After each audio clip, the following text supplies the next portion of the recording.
My day had started off normal.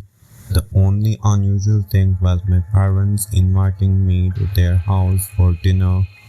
As I stepped out of the house, I clicked the button on my keys to unlock the car doors.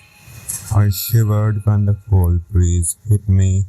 The night air was a bit chilly, so I stepped back into my house to grab a jacket, then headed back to my car. I knew I would be late if I didn't pick up the pace. I glanced at my rearview mirror to back out, almost looking back down again before I paused and checked the mirror again. Has something been in my view?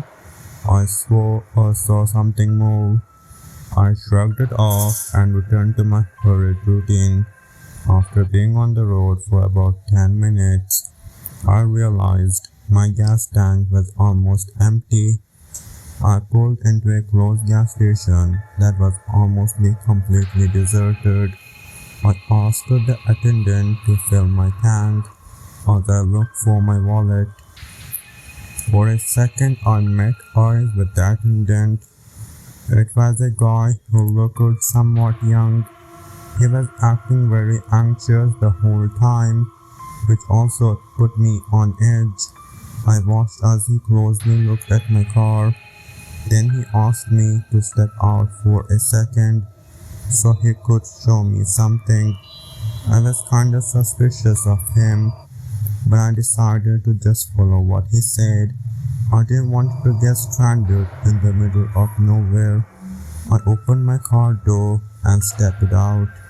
Before I knew it, he grabbed me and put his hand over my mouth. He told me to come with him and not to make any noise. Then he pulled me into the station. As I struggled to get away and call for help, I thought this was the end for me in that moment. As soon as we got in the gas station, he let me go off and told me something that sent chills down my spine. There's a random man hiding in your back seat. I didn't want him to know I saw him, so I brought you here. Together we called the police and reported the guy. Whenever the police arrived, they searched my car. Later on, I found out the guy was actually a wanted serial killer, planning to kill me as soon as he got the chance. I thanked the gas station attendant over and over again.